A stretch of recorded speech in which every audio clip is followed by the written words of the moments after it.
The hospital room was a blur of exhaustion and elation. 7 times I had pushed, 7 times I had felt the incredible surge of life, bringing forth 7 tiny, perfect beings. My body was spent, but my heart was soaring, filled with a love so vast it threatened to burst. But as the last cry faded, replaced by the gentle murmurs of the nurses, a crash echoed through the sacred space. He stood there, not by my side, not marveling at the new lives we'd created, but at the foot of my bed, his face contorted in a mask of pure rage. My water jug, meant to quench my parched throat after hours of labor, lay shattered on the floor, its contents spilling across the tiles like my own spilled hopes. My heart, still reeling from the miracle of birth, was now being shattered by his act, a brutal assault on the fragile happiness that had just begun to bloom. My pain, my exhaustion, my basic need for sustenance, dismissed with a single cruel act of destruction. The burning question wasn't what had just happened, but why? Why was the man who should have been celebrating with me instead denying me even a sip of water, leaving me parched and broken in the face of such innocent beauty? What monstrous rage, what profound cruelty could lead a husband to attack his wife after she had just brought his children into the world? I stared at the nurses, their expressions a mixture of shock and pity, then at his retreating back, and a chilling realization began to dawn. This wasn't just about his desire for a son. This was about control. This was about power. And his disdain was only just beginning. NNTHE's sterile scent of the delivery room, once a symbol of new beginnings, now reeked of deprivation. The rhythmic beeping of the machines, meant to monitor life, felt like a constant reminder of the life he refused to acknowledge. 7 tiny bundles, swaddled in white, lay in their bassinets, their innocent breaths, a stark contrast to the suffocating silence that had descended upon the room after his cruel act. He had left, a ghost in the doorway, leaving behind not a tender touch or a whispered word of love, but the bitter taste of his indifference. My mother, who had been a silent, supportive presence throughout the grueling labor, now held me, her own tears mingling with mine.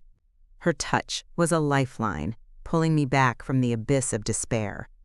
The nurses, their faces a mixture of pity and outrage, moved with a quiet efficiency, their hushed whispers a testament to the shock that permeated the room. They had witnessed his cruelty, his profound indifference to my suffering. I tried to speak, to scream, to demand an explanation, but my voice was a raw whisper, lost in the cavernous space that had suddenly opened between us. My body ached, but it was nothing compared to the searing pain in my chest. This wasn't the aftermath of childbirth I had envisioned.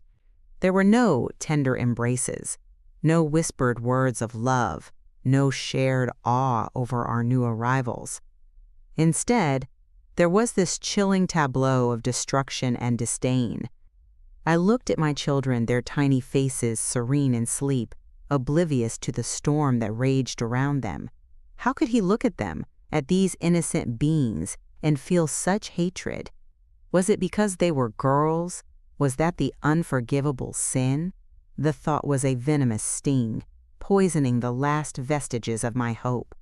I had always believed in him, in us, in the future we were building. But in that moment, surrounded by the wreckage of his rage, I saw a stranger, a cruel, unfeeling stranger who had just ripped apart not just baby clothes, but the very fabric of our shared dream. The betrayal was absolute, a wound that would fester long after my physical scars healed. I closed my eyes, wishing I could unsee, unhear, unfeel, but the image of his tearing hands, the sound of ripping cloth, and the cold, hard truth of his contempt were seared into my memory, a permanent brand of his cruelty. This was not the man I married. This was a monster, and I was trapped in his lair, with 8 helpless angels depending on me. Returning home was not the homecoming I had dreamed of. The house, once filled with the promise of new life, now felt hollow, echoing with the unspoken absence of a father's embrace. He moved through the rooms like a ghost, his presence a chilling reminder of the chasm that had opened between us. The nursery, once a sanctuary of anticipation, now felt like a mausoleum, its emptiness a stark contrast to the vibrant life it was meant to hold. He never entered the room, never lingered at the doorway, never acknowledged the tiny lives that now filled our home. It was as if the nursery and the precious cargo within it were invisible to him, a burden he refused to acknowledge. I would spend hours there, rocking my daughters, singing lullabies, my voice a desperate attempt to fill the void left by his silence. Each feeding, each diaper change, each moment of tender care was a solitary act, a stark contrast to the shared joy I had envisioned. My mother, bless her unwavering spirit, tried to bridge the gap. She would gently place a baby in his arms, her eyes pleading, her voice soft with encouragement.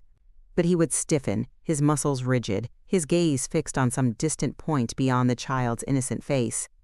He would hold them for a fleeting moment, his touch hesitant, almost repulsed, before handing them back to me, his relief palpable. It was a ritual of rejection, played out again and again, each instance a fresh wound to my already bruised heart. The empty cradle of his affection was a constant ache, a reminder of the love that was withheld, the connection that was denied. I watched my daughters, their tiny hands reaching out, their eyes searching for a warmth that never came from him. How long would it be before they noticed? Before they understood the silent rejection that permeated our home?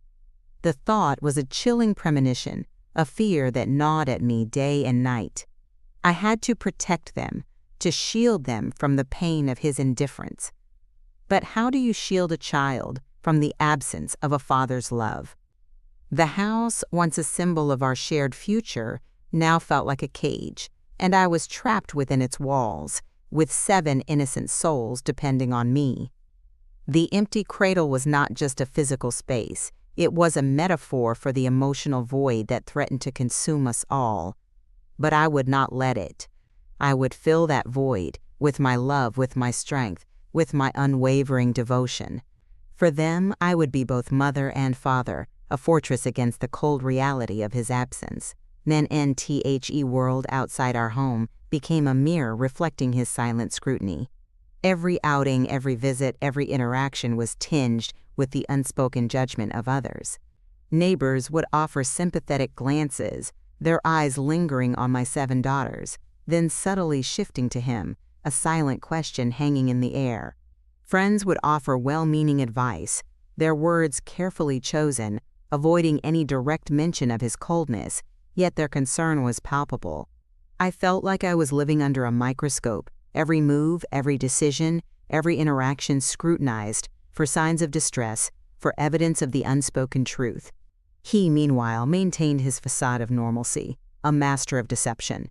In public, he would offer a perfunctory smile, a fleeting touch, just enough to deflect suspicion, to maintain the illusion of a loving family. But I knew the truth, the chilling reality that lay beneath the surface. His public displays were a performance, a carefully choreographed act designed to protect his image, not to nurture his family. The silent scrutiny of others was a constant reminder of my isolation, of the burden I carried alone.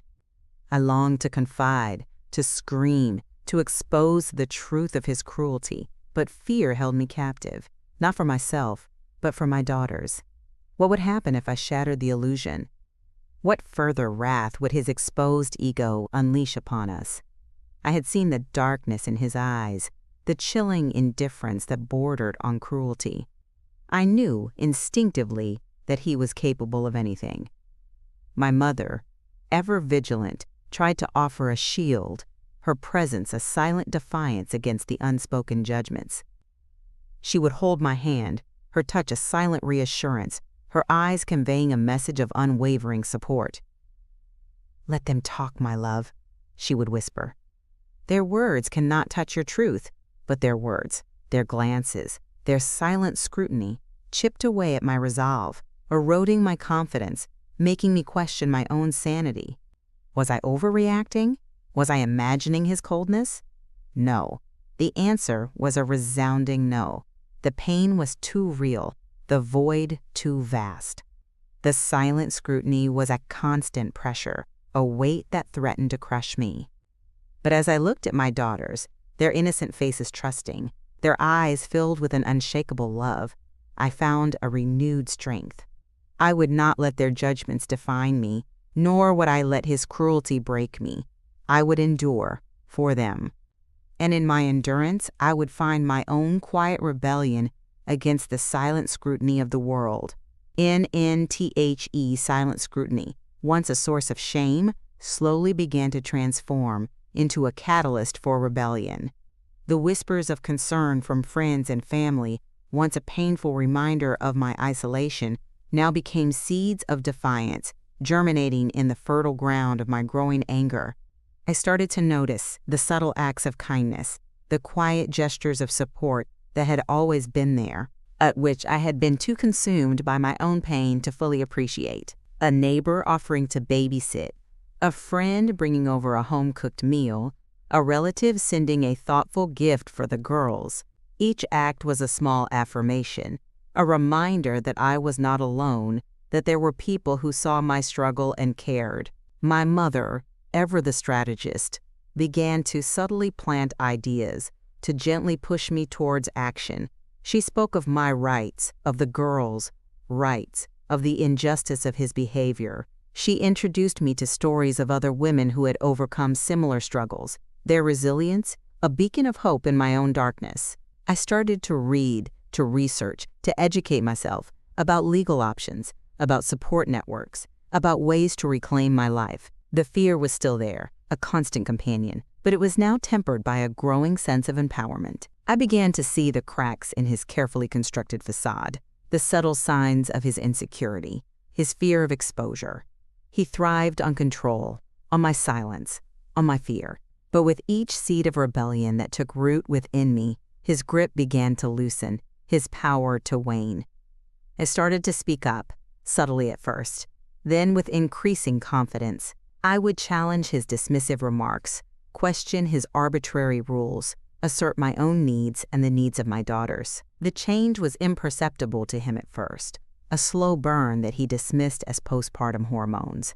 But it was a fire, steadily growing, fueled by a righteous anger and an unwavering love for my children. The seeds of rebellion had been sown, and they were beginning to sprout, promising a harvest of freedom and justice. The path ahead would be fraught with challenges, but I was no longer walking it alone.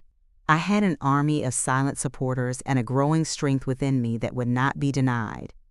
The rebellion had begun, and I was ready to lead it. NNTHE, seeds of rebellion had blossomed into a full-blown determination, and the time had come for the unveiling of truth.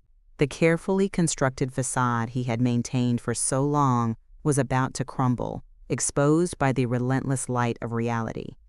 I had meticulously documented everything, every cruel word, every dismissive glance, every act of neglect. My mother, my unwavering ally, had helped me gather evidence, compiling a dossier of his indifference that was both heartbreaking and damning. We had consulted with lawyers, their faces grim as they absorbed the details of my living nightmare.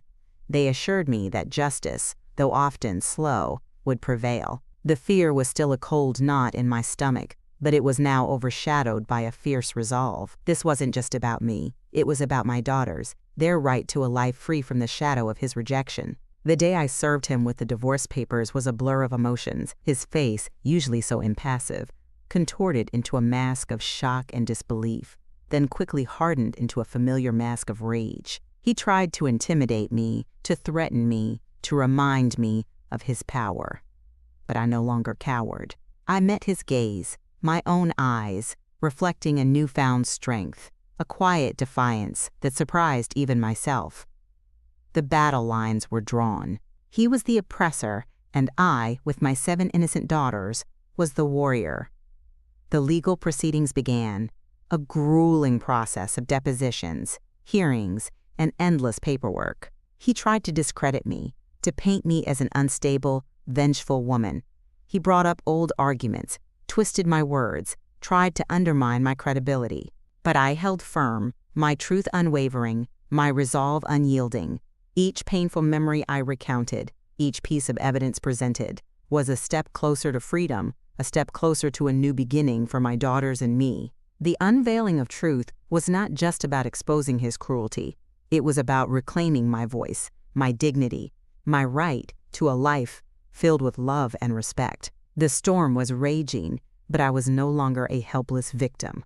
I was a force to be reckoned with, armed with the truth and an unwavering love for my children. And I knew, with every fiber of my being, that I would emerge from this stronger, more resilient, and ultimately free. NNTHE courtroom, a sterile arena of legal battles, became the stage for the verdict of the heart. He sat across from me, his face a carefully constructed mask of injured innocence, his eyes darting around, seeking validation, sympathy, but the truth, once unveiled, cast a long shadow over his carefully crafted lies. My lawyer, a beacon of unwavering resolve, presented our case with a quiet power that resonated through the room. She laid bare his chilling indifference, his profound rejection of his own daughters, his systematic emotional abuse. The testimony of my mother, my friends, and even some of his own relatives painted a damning picture of a man devoid of empathy, consumed by his own selfish desires. I testified, my voice clear and steady, recounting the painful details of his refusal to acknowledge his children, his refusal to carry them, his refusal to love them. I spoke of the silent suffering, the unseen burden, the empty cradle of his affection. My words were not filled with anger, but with a quiet sorrow, a profound disappointment that resonated with the judge, a woman whose eyes held a deep understanding. His lawyer, a slick, condescending man, tried to discredit me, to paint me as a bitter, vengeful woman. He twisted my words, questioned my motives, tried to undermine my credibility. But I held firm, my gaze unwavering, my truth undeniable. The judge listened intently, her expression unreadable, but I could feel the weight of her consideration, the gravity of her decision. The hours dragged on, each moment a test of endurance, a battle of wills. But through it all, I held onto the image of my daughters, their faces a constant reminder of what I was fighting for. The verdict, when it finally came, was not just a legal pronouncement, it was a verdict of the heart. He was found guilty, not just in the eyes of the law, but in the eyes of humanity. His lies were shattered, his cruelty exposed, his indifference laid bare for all to see. The reckoning was complete, and for the first time in a long time, I could breathe freely, the suffocating weight lifted from my chest. The battle was won, but the war for healing had just begun, and I knew with a certainty that transcended all doubt that my daughters and I would emerge from this stronger, more resilient, and ultimately free. NNTHE courtroom doors closed behind me, and the sunlight, once a distant memory, now felt like a warm embrace. The verdict had been delivered, a resounding affirmation of justice, a declaration of my freedom. He was gone from my life, his shadow banished, his power over me shattered. The relief was immense, a physical lightness that made me feel as if I could float. But it wasn't just relief. It was a profound sense of peace, a quiet joy that settled deep within my soul. My mother was there, her arms open, her eyes brimming with tears of pride and love. We embraced, a silent communion of shared struggle and hard-won victory. The journey had been long and arduous, filled with pain, fear, and uncertainty. But we had emerged, bruised but not broken, stronger than ever before. Returning home, the house no longer felt like a prison. It was a sanctuary, a blank canvas waiting to be filled with new memories, new laughter, new beginnings. I looked at my daughters, playing in the living room, their innocent giggles echoing through the once silent halls. They were thriving, blossoming, their spirits untouched by the darkness that had once threatened to consume us. I began to rebuild my life, piece by piece, with the unwavering support of my family and friends. I found a new job, enrolled in classes, and started to rediscover the woman I had been before the storm. The scars remained, a testament to the battles I had fought, but they no longer defined me. They were a reminder of my strength, my resilience, my capacity for survival. And as I watched my daughters grow, their personalities blooming, their futures stretching bright before them, I knew that every struggle, every tear, every moment of fear had been worth it. Justice had found its way, not just in the courtroom, but in the quiet triumph of our everyday lives. We were free, we were safe, and we were loved. The embrace of a new dawn had arrived, and it was more beautiful than I could have ever imagined.